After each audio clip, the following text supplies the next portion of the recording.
서울 양평 고속도로 종점 변경 의혹. 원희룡 국토부 장관께서 사업 백지화를 선언한 게 7월 6일이니까요. 그 이후로 4개월간의 공방이 있었습니다.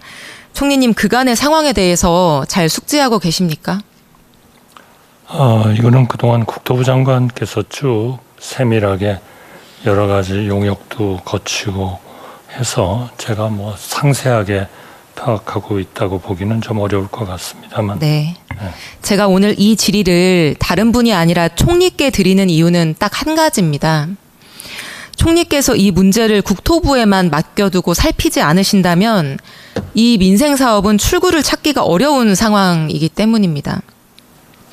대통령께서는 본인의 처가와 관련한 특혜 의혹이기 때문에 사안의 특성상 공정한 판단이나 적극적 역할을 기대하기는 어렵고, 주무장관인 원희룡 장관은 이 고속도로 백지화 사태를 만든 장본인이시고 또 변경안이 옳다는 주장의 선봉장으로 계속 서 계셨기 때문에 이제 와서 객관적인 입장으로 이 문제를 바라보기는 어려운 상태라고 생각합니다. 저는 그래서 이 문제를 비교적 냉정할 수 있는 총리께서 현명한 역할을 하셔야 된다, 이렇게 생각을 하고 있습니다. 총리께서는 이 고속도로 사업 어떻게 처리하는 게 맞다고 생각을 하시나요? 이 문제는 뭐 누가 뭐라 그래도 역시 이 부분에 대해서 전문성을 가진 분들이 들여다보고 이 노선별 이런 장단점을 판단해서 결정해야 되는 거 아닌가 싶습니다. 그런 그 전문성이 없는 그러한 기초 위에서 판단을 하기는 굉장히 어려운 거 아닌가 싶습니다. 네, 저는 당초의 사업 취지에 맞게 종점을 원안으로 원상복귀시켜서 계속 추진하는 게 맞다, 이렇게 생각을 하고 있습니다. 지금부터 그 이유를 말씀드리겠습니다. 슬라이드 보여주시면 먼저 이 사업의 예타보고서 첫 페이지입니다. 이 고속도로 사업의 목적과 기대 효과는 국도 6호선과 서울 춘천 고속도로의 교통정체 해소라고 되어 있습니다. 양수리 일대의 오래된 극심한 교통정체, 아마 다들 들어보셨을 겁니다. 그렇기 때문에 이 고속도로는 2008년에 민자사업자가 최초로 제안할 때부터 2018년 국토부가 예타 사업을 제안할 때까지 한결같이 양서면을 종점으로 추진이 됐습니다. 양수리가 바로 양평군, 양서면, 양수리이기 때문입니다. 그럼 얼마나 정체가 될까? 슬라이드 보여주시면 지난달 어느 일요일 오후 교통 상황입니다. 양평 일대 6번 국도 서울 방면이 꽉 막혀 있습니다. 다음 슬라이드 보여주시면 같은 날 같은 시간입니다. 서울 춘천 고속도로 서울 방향의 모습입니다. 정말 차가 많이 막히지 않나요? 글쎄요, 의원님께서 뭐 보여주시는 사진으로 보면 그렇습니다만, 네. 저런 거야말로 결국 전문가가 봐야 되는 거 아닌가. 또 네. 그런 전문가가 조사한 데이터를 기초로 해서 네, 판단. 차가 막히고 안 막히고 하는 거는 그냥 교통 상황 실시간으로만 접속해봐도 알 수 있는 일이니까요.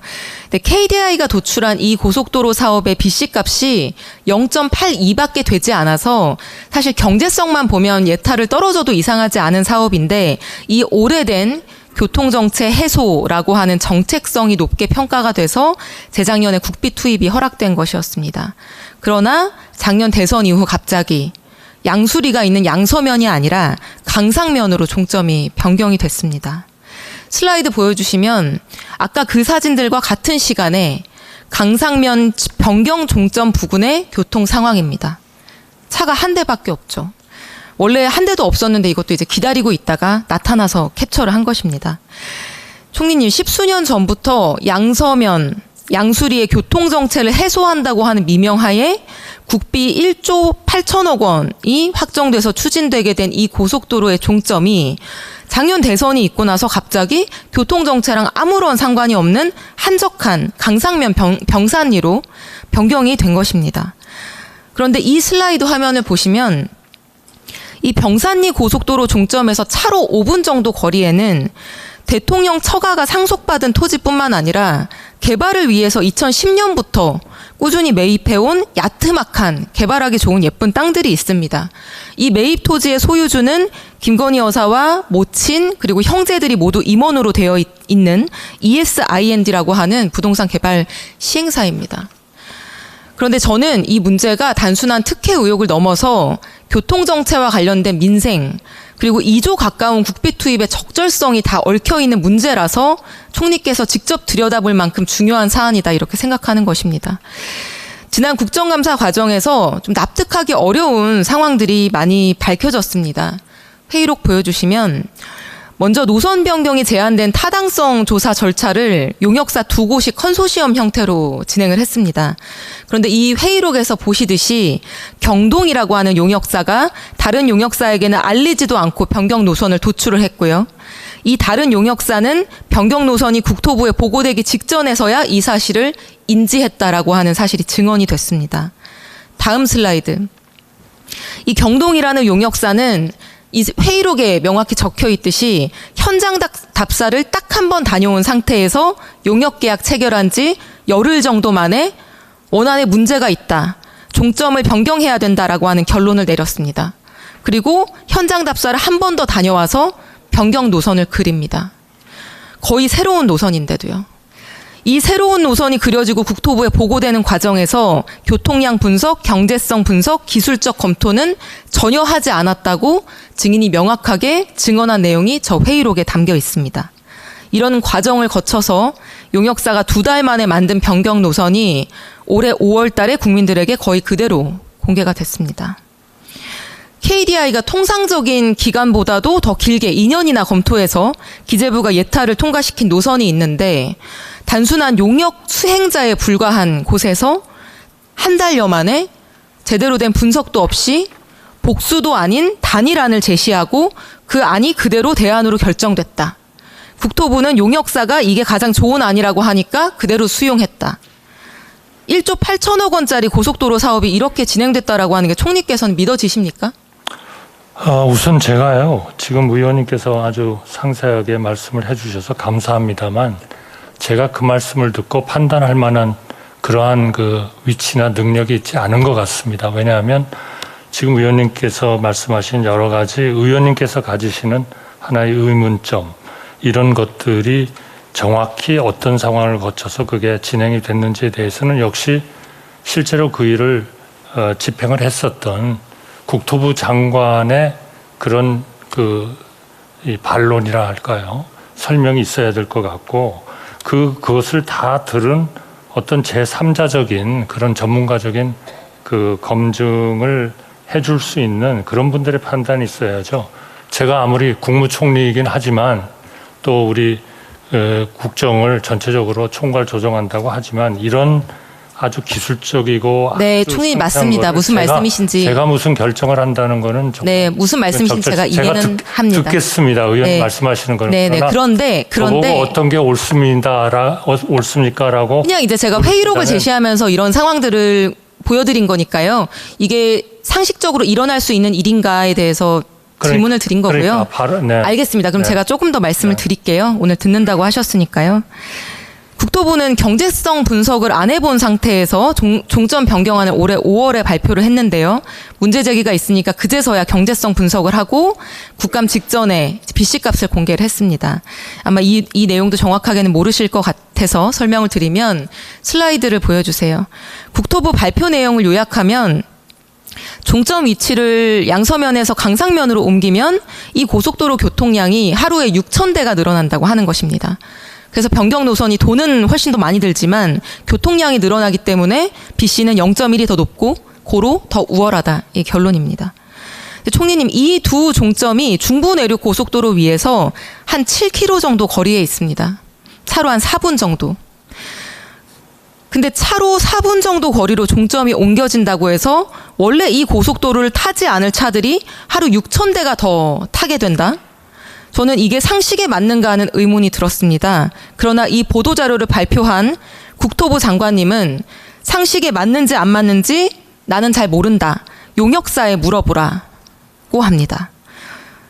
그래서 6,000대를 찾아봤습니다. 이 고속도로가 예타 대상이 될 수 있었던 결정적인 이유가 하남과 남양주의 3기 신도시 계획이 발표하면서 0.6대의 BC가 0.8대로 올라갔기 때문인데요. 이 두 3기 신도시의 계획 인구가 25만 명입니다. 25만 명의 3기 신도시가 유발하는 이 도로의 교통량 차이는 얼마일까? KDI 예타 보고서에 그 비교 분석이 있었습니다. 3기 신도시로 인해 늘어나는 교통량 하루 1000대입니다. 그럼 참 이상하죠. 인구 12만인 양평군에서 그 밑에 여주시도 11만인데 종점을 여기서 4분 거리 심지어 한적한 강상면으로 옮겼는데도 교통량은 3기 신도시 유발 양에 비해서 6배가 늘어난다. 이상하지 않으냐 물으니 모르겠다. 용역사에 물어보라고 하십니다. 인구 65만 명의 송파구 도로에 직접 연결하는지 여부에 따라서 달라지는 교통량 1일 4,000대에 불과하다고 국토부 자료에 명기되어 있는데 무슨 신도시가 건설되는 것도 아닌 양평에서 6,000대가 어떻게 늘어나느냐 물어봐도 대답은 같습니다. 설명할 수도 없는 BC값을 가지고 더 우월한 종점으로 변경했으니까 의심하지 말라고 하는 겁니다. 이런 식으로 4개월이 흘러갔고 저는 국토부의 이러한 대응이 이 사건을 필요 이상으로 계속 키워왔다고 생각합니다. 총리님은 여기에 대해서도 특별한 의견은 없으십니까? 저는 뭐 초지일관 말씀드리고 싶은 것은 이 부분을 의원님께서 이렇게 가지시는 의문이 있으신 거니까 의원님께서 믿을 만한 그러한 제3자를 통해서 이런 합동 검토를 하시는 네, 방법밖에는 사실 6월 말부터 네. 그 많은 사람들이 관심을 가지고 한때는 들썩들썩했던 사안이 아니겠습니까? 저는 총리님께서 조금 더 관심을 가져주십사 이 질의를 드리는 것입니다. 네, 관심은 갖겠습니다만 네. 역시 네. 의원님 고속도로 종점 변경 논란 처음 발생했을 때 정부 여당이 날파리 선동이라고 했었습니다. 주된 근거는 이 처가 땅은 수변구역이어서 절대 개발이 불가능하고 그래서 주변에 고속도로 할아버지가 들어와도 누리는 가치 상승이나 개발 이익은 0이라고 하는 논리였습니다. 그게 사실이면 진짜 날파리 선동이겠죠.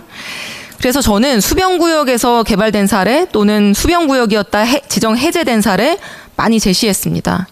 국토부는 나중에 이르러서 수변구역뿐만 아니라 특별대책지역의 이중규제를 받는 땅이어서 개발이 불가능하다 이렇게 말을 바꿨는데 슬라이드 보여주시면 이 처가 땅 바로 근처 같은 병산리에 동일하게 이중규제 지역임에도 불구하고 개발사업 진행되고 분양되고 있는 실사례가 계속 발견되고 있습니다.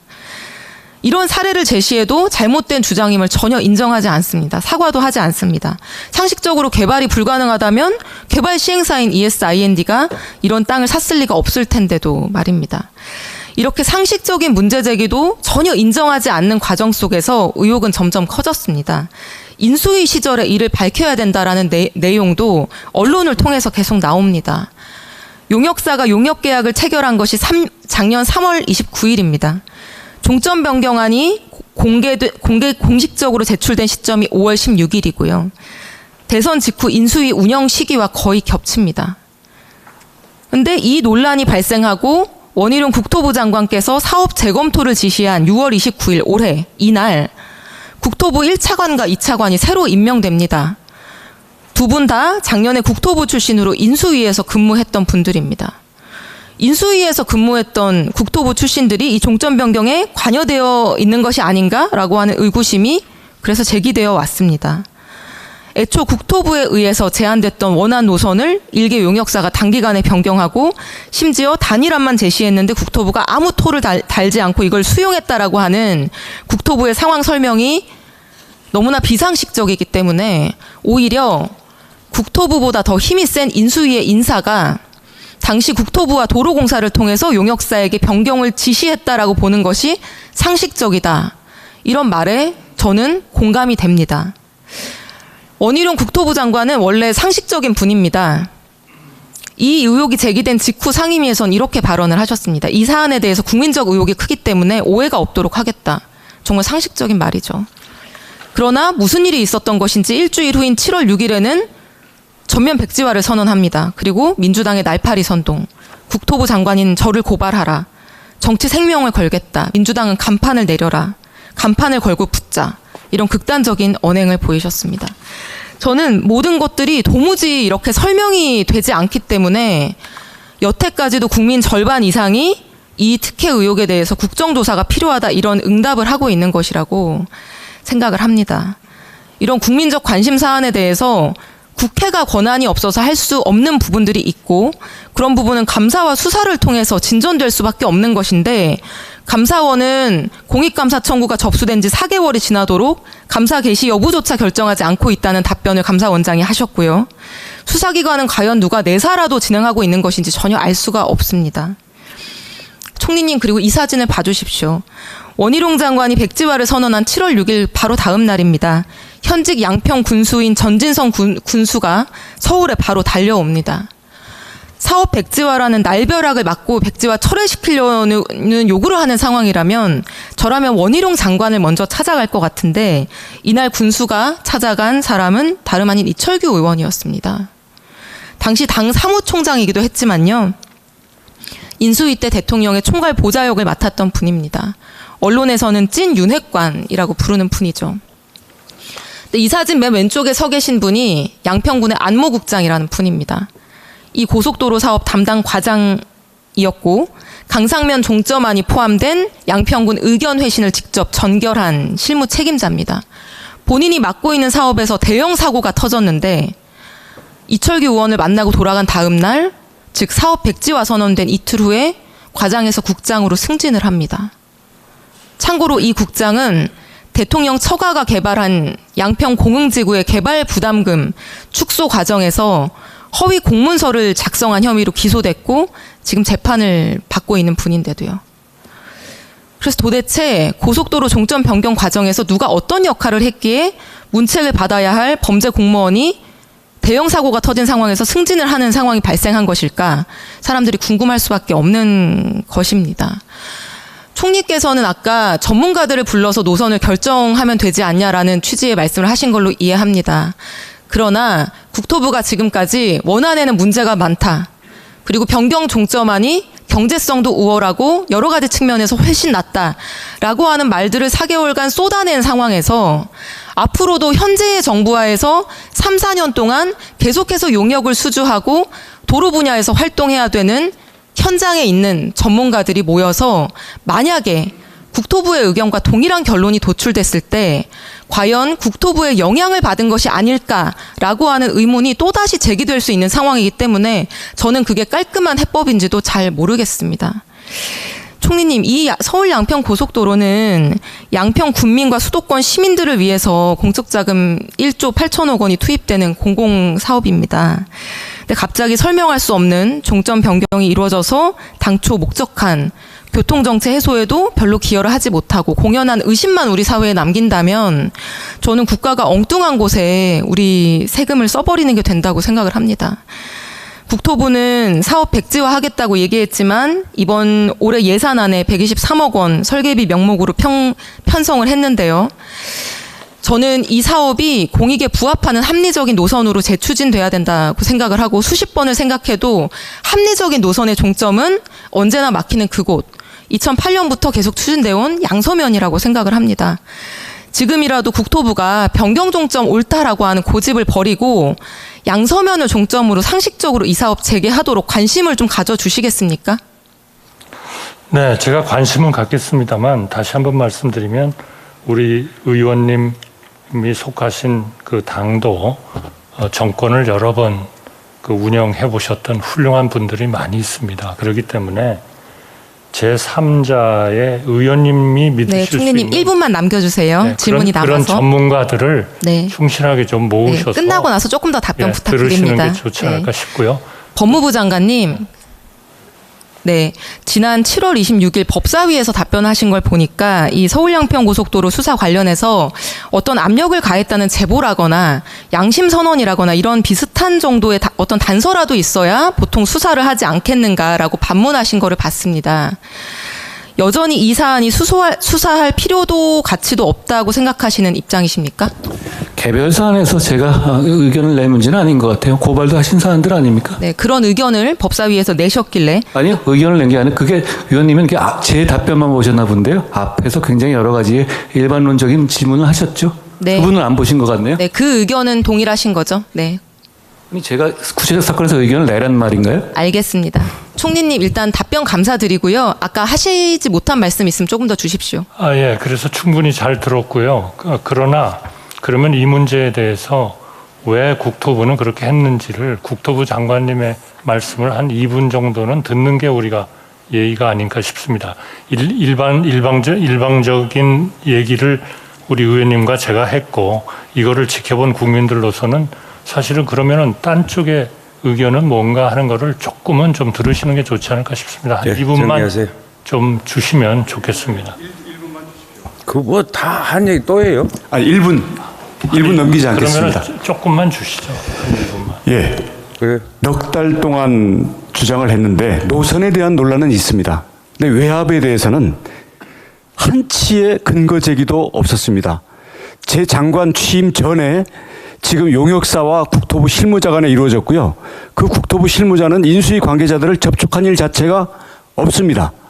그럼에도 불구하고 계속 특혜니 외압이니 몰고 가는 이 부분들에 대해서는 저는 시비는 끝났다고 생각하고요. 대신 노선은 예타안, 그다음 대안, 그다음 민주당의 또 다른 보안 예타안 3개를 다 놓고 전문가 검증을 하면 그 결론에 국토부는 선입관 없이 따르겠습니다. 대박박할 시간이 없기 때문에요. 대충 드릴 때 다시 말씀드리겠습니다. 이상입니다.